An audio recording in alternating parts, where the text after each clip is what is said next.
Post America. I'm Eric Hammond. We're live in the nation's capital of Washington, D.C. And over the next few minutes, we'll take you from the United States and around the world, covering all the top stories of the day. But before that, here's a look at the latest headlines. Russia presents the United States with a list of demands to end the Ukraine war. This includes no NATO membership for Kyiv, no foreign troops in Ukraine, and international recognition of Ukrainian territory annexed by Russia. Poland's president urges the United States to put nuclear weapons in the Polish territory as a deterrent to Russian aggression. Under NATO's weapons-sharing agreement, American nukes are already deployed in Germany, Italy, Belgium, and the Netherlands. Morocco scrambles to contain a measles outbreak after reporting more than 3,000 cases this year. Health officials say vaccination rates have fallen due to a misinformed anti-vax campaign. Guatemala evacuates thousands of residents from its capital city after a volcano erupts, spewing ash and lava. The government has deployed the army around the volcano to prevent tourists from entering the region. And Bolivia pays for energy imports using cryptocurrencies as the South American nation faces a cash crunch and a severe fuel shortage crisis. The South American nation has gone from a net energy exporter to heavily reliant on imports due to rampant domestic consumption.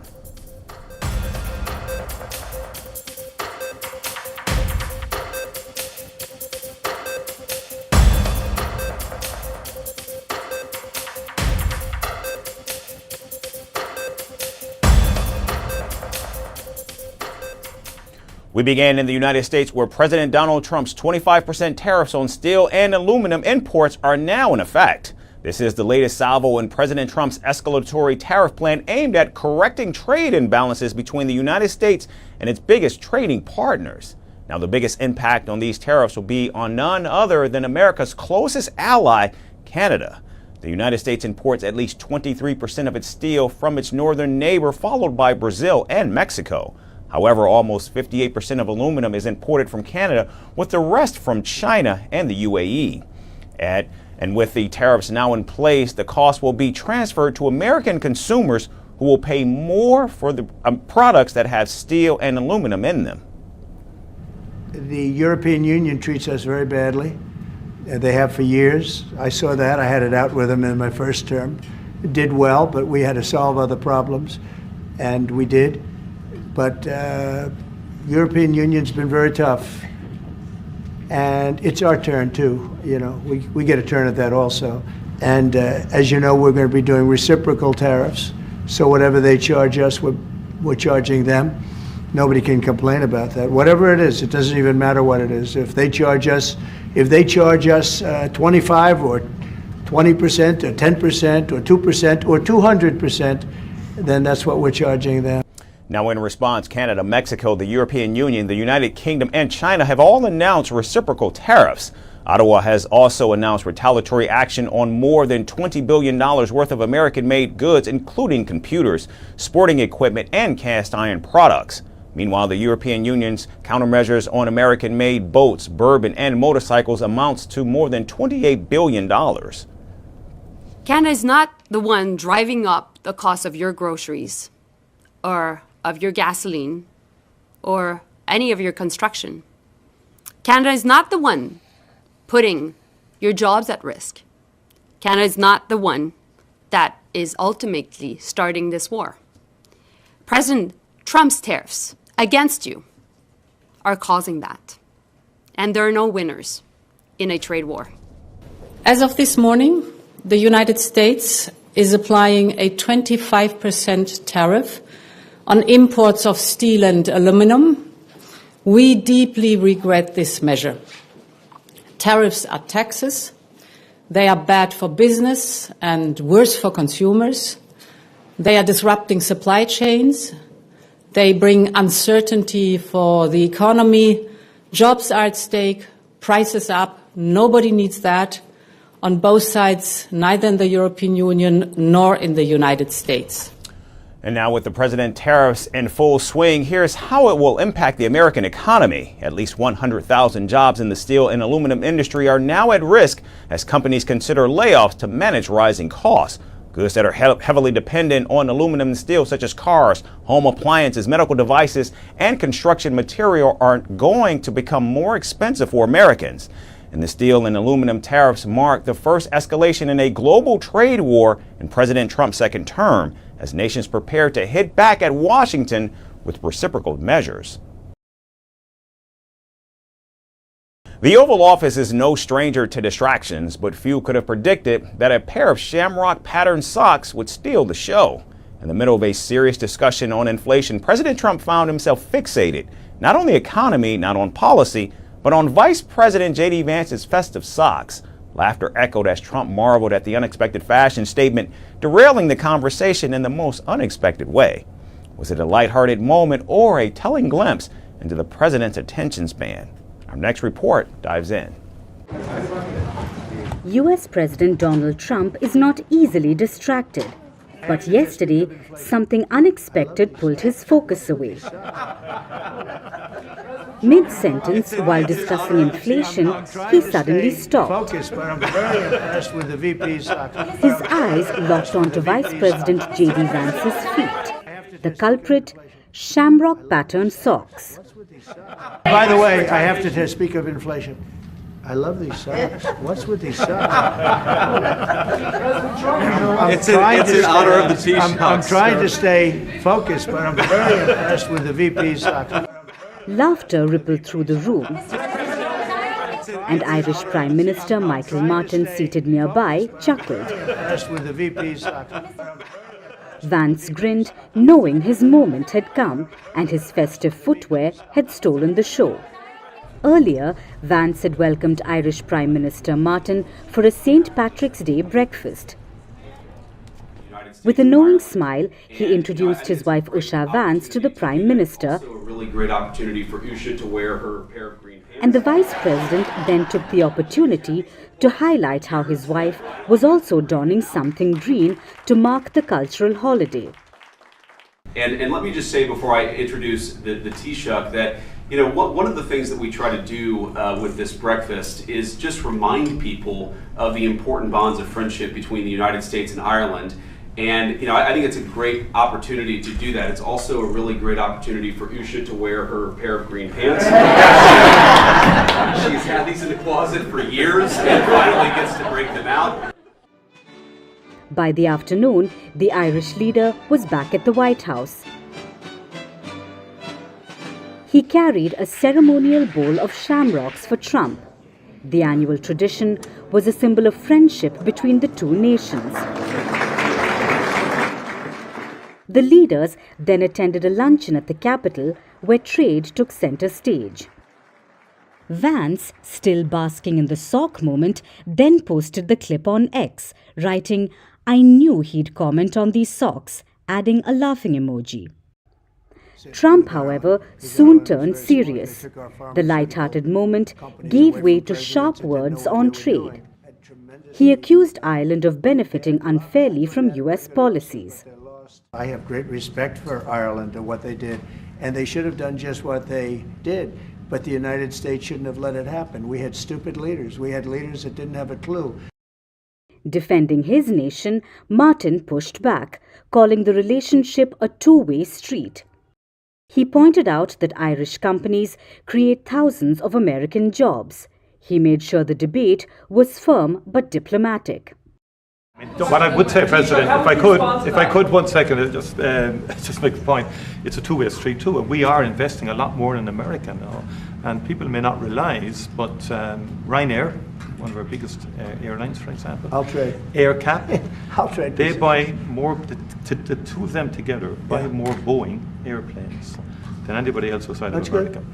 Meanwhile, Vance's fashion choices sparked conversation beyond the White House. His high-riding trousers and visible socks had already drawn online attention. While some hailed him to be the meme king, others pointed out that no one cares about his socks, just like no one cared about what the Ukrainian leader was wearing. Vance's bold sock choice had made headlines and even won the president's undivided attention. Yet amid the chuckles and clover-clad feet, one question remains. What exactly was Trump going to say about inflation before he got distracted? Focus, but I'm very impressed with the VP's. And now moving to South America, tensions are escalating in Argentina as violent clashes erupted between protesters and security forces in Buenos Aires. Hundreds of retirees joined by football fans took to the streets demanding higher pensions amid a pushback against President Javier Milei's sweeping austerity measures. The demonstration quickly escalated into chaos as riot police fired water cannons, tear gas, and rubber bullets to disperse the crowd. Protesters retaliated by hurling stones and setting fire to police vehicles, barricades, and dumpsters. They started to repress. People weren't doing anything one block from Congress. And the police motorcycles came and started pushing everyone. They shot rubber bullets like they didn't care.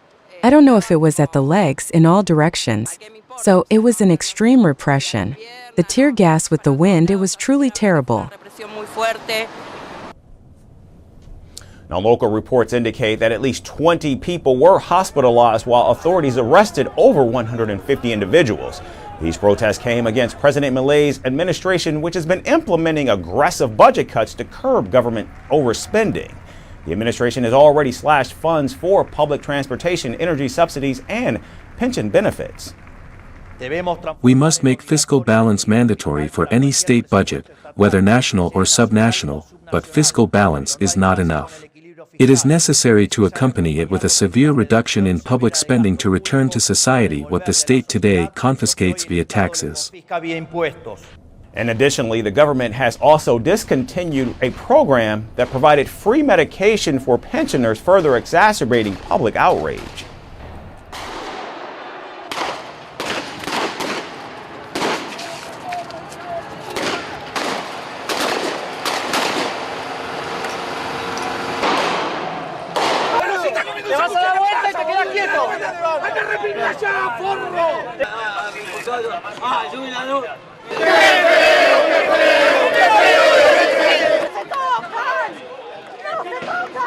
Police response calling it excessive and violent.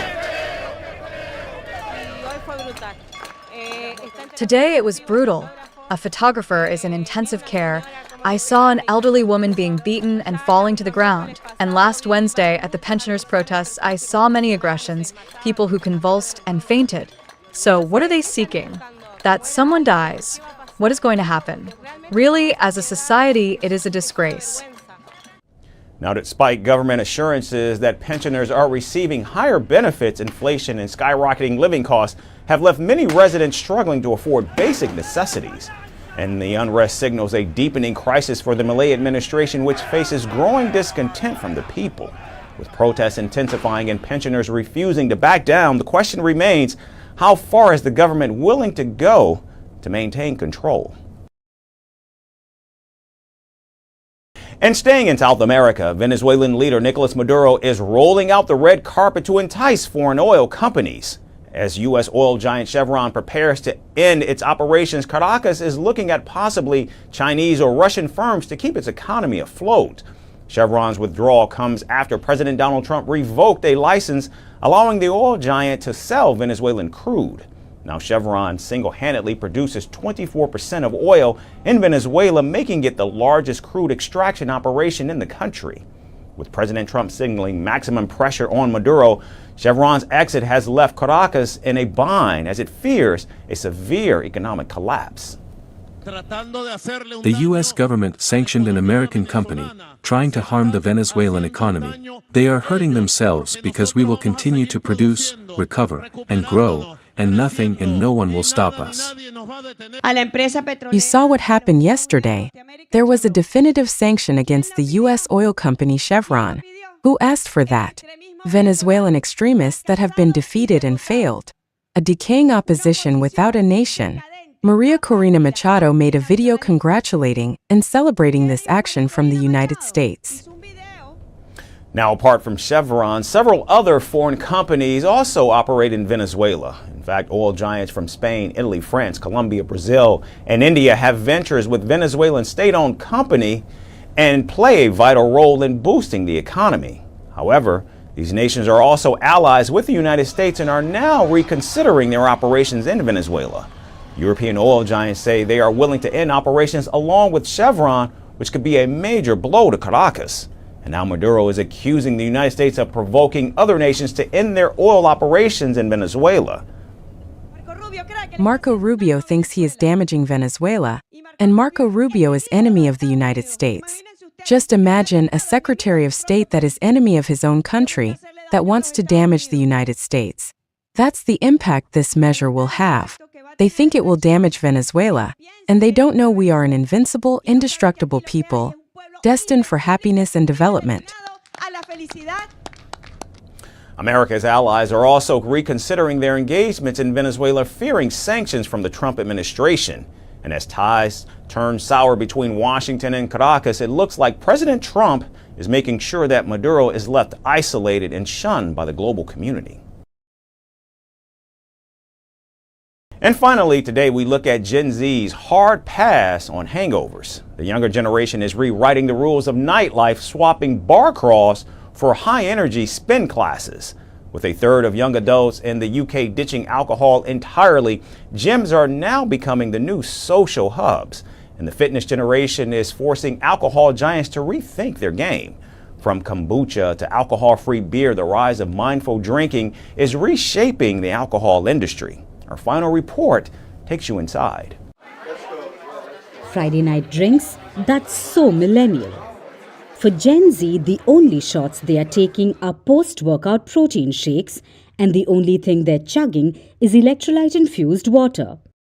This generation is swapping bar runs with actual runs and beers for bicep curls, leaving alcohol giants scrambling to keep up with their newfound obsession with health and wellness.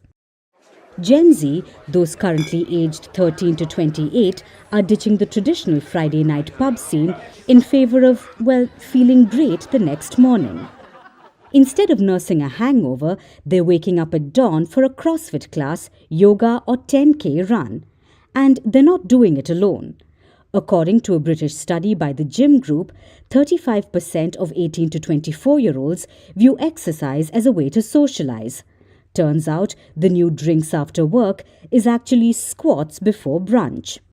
It's a good thing because obviously I don't think it should be necessity to have alcohol to enjoy yourself. I think a lot of corporate, cultures shove it down people's throats that to get on and to succeed in any industry you need to kind of buy into that culture of getting drunk and stuff.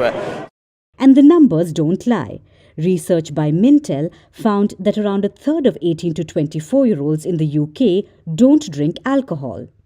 Meanwhile, the International Wine and Spirits Record predicts that no alcohol beverages will continue their steady rise, with the global industry expected to expand by an additional $30 billion by 2028. With traditional drinking culture on the decline, alcohol giants are being forced to rethink their strategies. Big names like Guinness, Budweiser, Heineken and Bavaria are doubling down on alcohol-free alternatives. Cocktail bars are adapting as well. They are curating entire menus of zero-proof options that are just as fancy, minus the headache. I think it's a bit of a game changer for no alcohol or zero alcohol products because it looks, feels and tastes very similar to proper regular alcoholic Guinness, and in fact when we did the taste test a lot of people couldn't tell the difference, so as a product it's pretty cool, I think. And let's be real, Gen Z isn't just skipping alcohol for the sake of skipping alcohol. They still love a good time, just minus the regrets. Their sober, curious lifestyle is all about mindful indulgence, where the focus is on quality over quantity.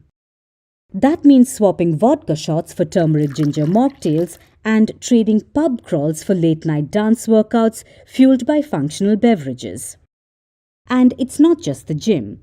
Yoga retreats, sober raves and high-energy spin classes have replaced nights out at the club. Instead of blowing their paycheck on rounds of tequila, Gen Z is investing in wellness, self-care and experiences that don't leave them regretting their choices the next morning. With alcohol-free beverages becoming the new standard and health-conscious choices on the rise, the days of Tequila Tuesdays and Thirsty Thursdays are numbered. So whether you're into kombucha, coconut water, or a sophisticated herbal mocktail, there's never been a better time to raise a non-alcoholic glass to the Gen Z takeover. Cheers, no hangover required. That's First Post America for this Thursday. I'm Eric Ham, signing off from our studios here in Washington, D.C. Thanks so much, everyone, for tuning in.